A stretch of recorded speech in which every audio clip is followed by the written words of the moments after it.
नागरिकता संशोधन कानून लागू हो जाने से अब पाकिस्तान, अफगानिस्तान और बांग्लादेश के गैर मुस्लिम अप्रवासी भी भारत की नागरिकता के लिए आवेदन कर सकते हैं। इन देशों के मुसलमानों को ये सुविधा नहीं होगी। 4.5 साल पहले मोदी सरकार ने संसद में इसे पारित तो करवा लिया था, लेकिन भारी विरोध के चलते इसे अमल में नहीं लाया गया था। लोकसभा चुनाव 2024 के ठीक पहले इसे अमल में लाकर भाजपा सरकार ने हिंदू समुदाय के अंदर भारी मुस्लिम ग्रंथि को उजागर कर दिया।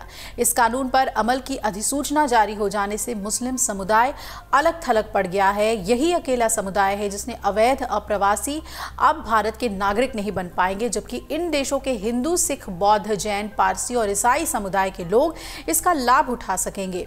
इस तरह मुसलमान वोटों के विरुद्ध हिंदुओं के वोट बीजेपी के खाते में आएंगे। सीएए के लागू हो जाने से देश के सबसे बड़े अल्पसंख्यक समुदाय मुसलमानों को बड़ा झटका लगा है और ईसाइयों को भी भारत की नागरिकता मिल जाएगी।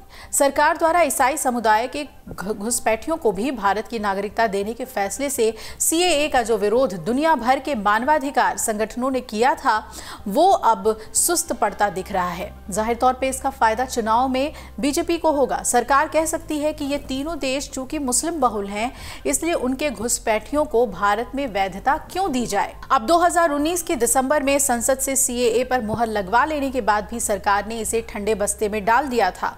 अब जबकि 2024 के लोकसभा चुनाव सिर पर है, बहुत ही नजदीक है, सरकार ने अपने पिटारे से सीएए को एक जिन्न की तरह निकाला है और मुसलमानों को और सेक्युलर दलों को ये पूरी तरीके से परेशान कर रहा है कि आखिर क्यों ठीक चुनाव से पहले इसे लाया गया है, जबकि 4 साल से ये ठंडे बस्ते में था। 2019 में मोदी सरकार ने यह फैसला लिया था कि 31 दिसंबर 2014 से पहले जो भी हिंदू, जैन, बौद्ध, सिख, ईसाई और पारसी पाकिस्तान, बांग्लादेश और अफगानिस्तान से भारत आकर रहने लगे हैं, उन्हें भारत की नागरिकता दे दी जाएगी। इसके लिए नागरिकता कानून में संशोधन किया गया और संसद में पारित करवा दिया गया।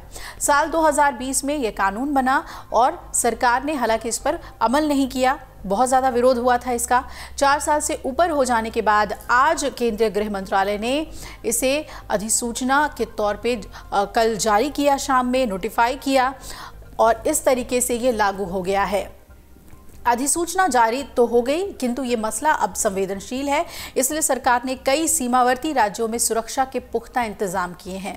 इससे पहले देश के कुछ सीमावर्ती राज्यों में नागरिकता देने या पंजीकरण का अधिकार इन राज्यों के पास था, लेकिन अब ये अधिकार केंद्र सरकार ने अपने पास ले लिया है। अब सीएए पर इंडिया गठबंधन जितना ज्यादा गुस्सा करेगा, उतना ही हिंदू वोटों का ध्रुवीकरण एनडीए के पक्ष में होता जाएगा, क्योंकि तुरंत प्रतिक्रिया के चलते कांग्रेस समेत जो बाकी विपक्षी दल हैं सीएए के विरोध में वो तर्क देंगे जो कि हिंदुओं को अपने विरोधी प्रतीत होंगे। और यही चुनाव से इसे ही जोड़कर देखा जा रहा है कि भाजपा फायदा उठाना चाहती है इसे लागू करके। इससे लेकर कांग्रेस नेता जयराम रमेश ने भी प्रतिक्रिया व्यक्त की, लेकिन संभल कर उन्होंने कहा कि अगर हम कांग्रेस के बजाय टीएमसी को देखें तो ये संयम टीएमसी नहीं बरत सकती, बंगाल में ममता बनर्जी नहीं बरत सकती।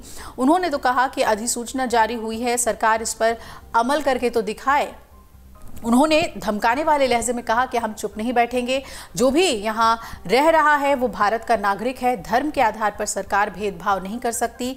आखिर 4 साल से अधिक समय तक वो इस कानून को ठंडे बस्ते में क्यों डाल रही है।